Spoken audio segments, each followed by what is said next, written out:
whilst the moon decks herself in Neptune's glass and ponders over her image in the sea, her cloudy locks smoothing from off her face, that she may all as bright as beauty be. It is my wont to sit upon the shore, and mark with what an even grace she glides her two concurrent paths of azure o'er, one in the heavens, the other in the tides. Now with a transient veil her face she hides, and ocean blackens with a human frown. Now her fine screen of vapor she divides, and looks with all her light of beauty down. Her splendid smile over silvering the main spreads her the glass she looks into again. The Moon and Sea by George Darley.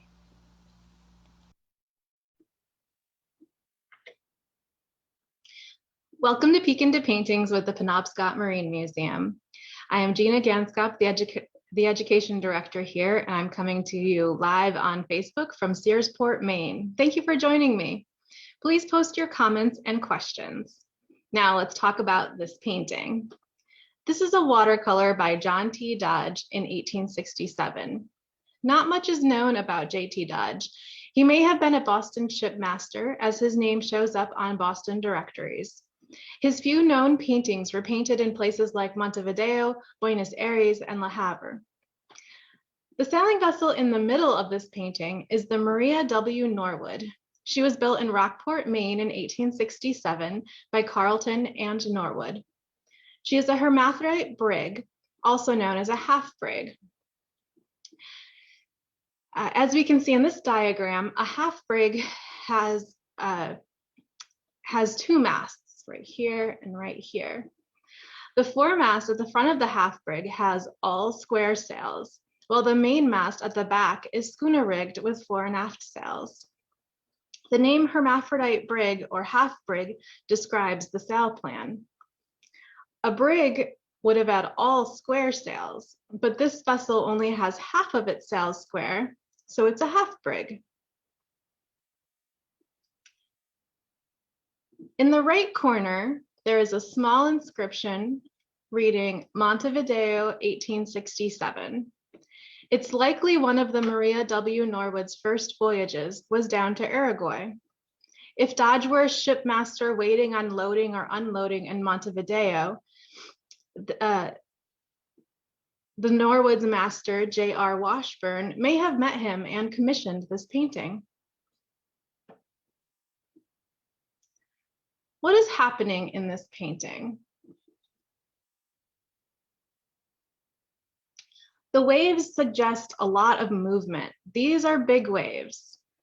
If we zoom in, we can see a wave coming over the deck of the Maria W. Norwood. I love the shadowy crew members.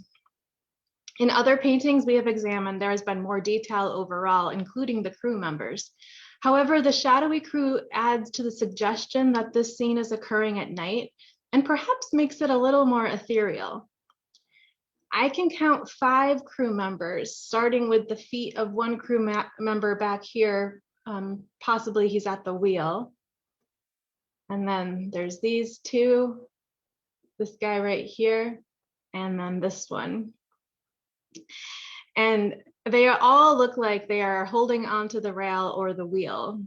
And this guy looks like he is about to get wet. You can almost feel it. Bracing yourself like that moment before you hit the water on the log flume at an amusement park.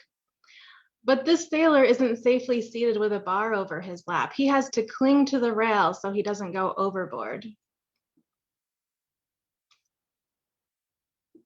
The upper sails are furled, and this sail is reefed or reduced. Reefing allows the vessel to carry partial sail in strong winds.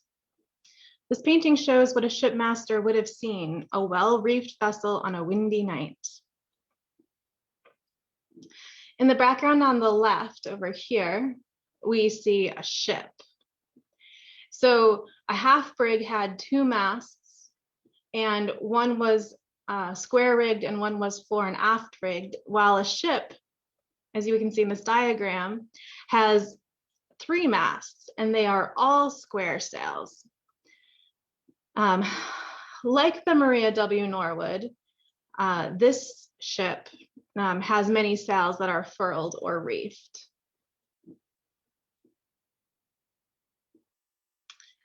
So let's look at the other side of the painting, past all of our shadowy crew members. And over on the right, we find a side wheel steamer with sails. So why would a boat powered by steam need sails? American inventor Robert Fulton built the first successful steamboat in 1807 and included 2 sets of sails. As steam gained in popularity, riverboats soon gave up the sails, but ocean-going steamers were reluctant to lose that safety net of sail. It wasn't until after the Civil War and even into the 20th century that steamers began to give up their sail. This painting is signed Montevideo, 1867. Montevideo is the capital of the South American country Uruguay and is situated at the north side of the mouth of the Rio de la Plata. It isn't far, so here's Montevideo. It isn't far from Buenos Aires, but ships from Europe and the United States preferred the port of Montevideo to the port of Buenos Aires until the port at Buenos Aires was improved in the 1870s. And remember, this painting was done in 1867. The Rio de la Plata is the widest river in the world and connects Uruguay and the Parana rivers with the Atlantic Ocean. And those are up here. Because of its unique location, it can be considered a river, an estuary, a gulf, and/or a marginal sea. So what was it like to sail into the Rio de la Plata from the Atlantic Ocean, heading to Montevideo or Buenos Aires? In 1892, Ernest W. Perkins left dry land in Boston to board the barkentine Mabel I. Myers of Searsport and head down to Buenos Aires. Ernest and his friend, who he refers to as Dr. S., were the only 2 passengers on this merchant vessel. Ernest wrote in his diary almost every day and documented his observations. He illustrates daily life at sea from the mundane to the exciting. He included sketches in his diary, and if you follow us on Instagram, you might have noticed we have posted some of these sketches. We also put together a story map that contains a transcription of his diary along with points on the map. While Montevideo is near the mouth of the Rio de la Plata, Buenos Aires is further up the river, so Perkins would have passed Montevideo during his travels. Perkins traveled this area 25 years after the Maria W. Norwood was painted, but I have to imagine there were many similarities in the experiences. As we will see, Perkins and the Mabel I. Myers encountered wind and bad weather as they approached the Rio de la Plata and were blown back out to sea. Perkins describes encountering a gale. Today, the U.S. National Weather Service defines a gale as sustained surface winds of 34 to 47 knots, which is 39 to 54 miles per hour. Perkins also uses the nautical system of bells to indicate time.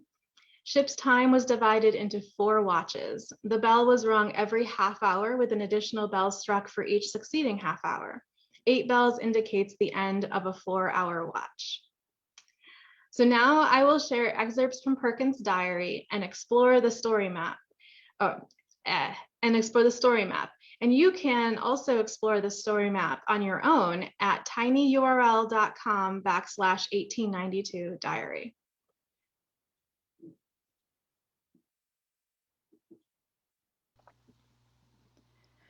Wednesday, December 7th, 1892. We was this morning at 7 bells, some 169 miles from the island of Lobos, and by our course we should strike it about tomorrow night. Will no doubt unless the wind changes into the southwest, causing us to about ship and put to sea, awaiting another fair wind. Thursday, December 8th, 1892. Things are looking more and more like shore every hour. The sea is of that dirty green which is always seen when within 100 miles or so of shore. Also the smell of the water reminds one of beach. A lot of land birds are close companions to us. Can notice the difference between them and the sea birds in color, size, and manner of flying. We are tonight within a few miles of Lobos Light. Have expected to see it before time of writing. 8 bells. Friday, December 9th, 1892. Tonight we are running before a southwest gale out to sea again. If we make the open ocean, well and good. If not, down we go. There is only 2 things, and 1 o'clock will tell the story. We are carrying only 3 sails on the whole ship, and 2 of those under double reef. This gale did not set in until about noon, but thick weather prevailed during the later part of the night and forenoon, causing the captain to put away from shore and try for the open sea again. We sighted land, Lobos Light, last night, about 11:30, making the light on our starboard bow. Land was visible but very faint this morning at 8 bells, but now we will have this all to run over again. Saturday, December 10th, 1892. After a night of pitching, rolling, and banging around, we were glad enough to see morning dawn, and more than glad that its light did not show us any sight of a lee shore. We are tonight back again where we was some 3 days ago, all this ground to cover over again as soon as the wind changes into the east or northeast. Sunday, December 11th, 1892. After another night of ups and downs and sleeplessness, dawn broke on the 3rd day of this gale, and found it blowing some stronger than last night in the mid-watch, seas running about the same. About 7 bells in the forenoon watch, the clouds lifted, rain ceased, but the wind still blew tremendous. Soon the sun came out, and I think I never remember feeling so glad to see it as on this occasion. First time in 63 hours of cold, rain, and darkness. Monday, December 12th, 1892. We were informed by Captain Myers that on one trip he beat around the mouth of this pesky river for 32 days before he got a fair wind to take him in. Not very encouraging. So the general question now is, how is the wind? So tonight we are no nearer our destination than on last. The old saying proves very true, so near but yet so far. Tuesday, December 13th, 1892. The wind has retained its freshness all day, so we are once more bound in, with hopes that we will have a continuance of it till we get past Montevideo, where if it changes we can anchor. Wednesday, December 14th, 1892. Old Ned told me to go aloft and see if I could see land, which I did, going to the royal yard and lashing my body to a clew line. I waited the sight of land. Soon my eyes became accustomed to the light haze which hung on our starboard sea line. At length I could make the faint outline of hills, which grew plainer and plainer as we mounted each successive roll, till at last I could see the plain outlines of the mountains de la Negro, standing gray and snow-capped, like white-hooded sentinels watching and guarding the northern shores of the Rio De La Plata. One can hardly imagine my feelings on seeing the shores of this other world, spread out like a painting in the early morning light, arising as it seemed from the depth of old ocean, growing each moment nearer and nearer.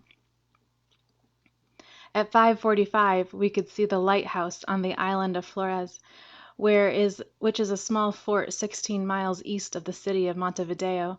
In a short time this came nearer and nearer, until now we are past it, and can see the distant lights of the Spanish city of Montevideo, and the mountain to its right, on which is a bright flashlight, to be seen 40 miles at sea. The city gets its name from this mountain, Montevideo, or the Mount I See. Thursday, December 15th, 1892. As the sun arose over the far-off blue mountains of Uruguay this morning, it shone on us some nearer our journey's end than on last night, being almost alongside Point Indio lightship. From there we stood west by north to Chico Bank lightship, at which was some few steamers and sailing vessels to be seen. We arrived here 1 o'clock. Thence we stood upriver toward Buenos Aires, passing a number of sailing craft on the way.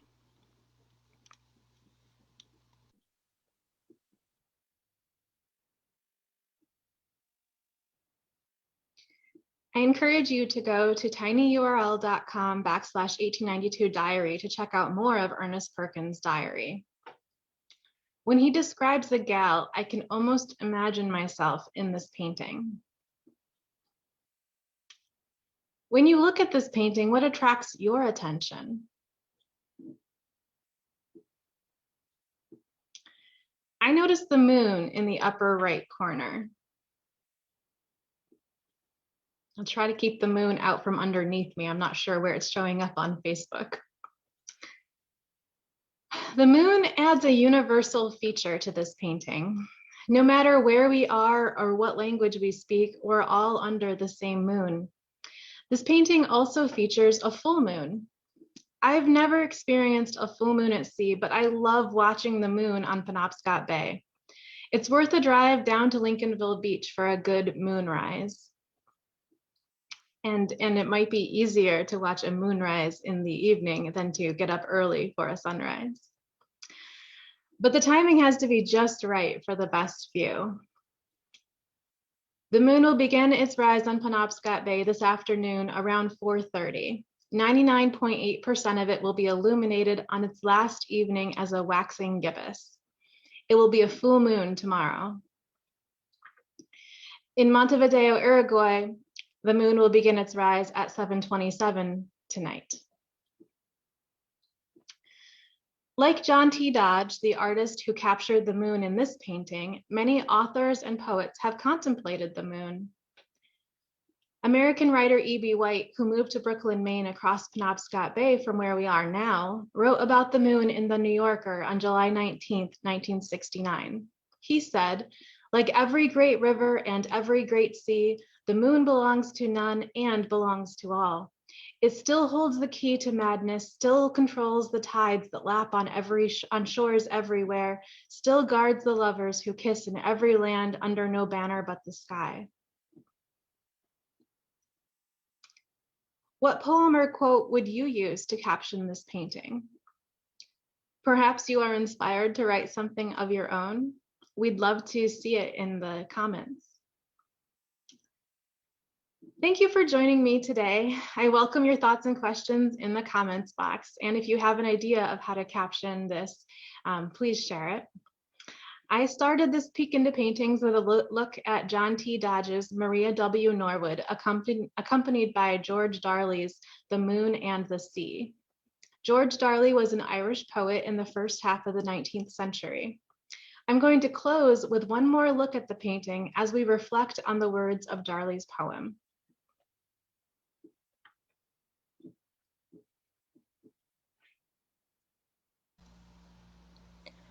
Whilst the moon decks herself in Neptune's glass and ponders over her image in the sea, her cloudy locks smoothing from off her face that she may all as bright as beauty be, it is my wont to sit upon the shore and mark with what an even grace she glides her two concurrent paths of azure o'er, one in the heavens, the other in the tides. Now with a transient veil her face she hides, and ocean blackens with a human frown. Now her fine screen of vapor she divides, and looks with all her light of beauty down. Her splendid smile over silvering the main spreads her the glass she looks into again. The Moon and Sea by George Darley.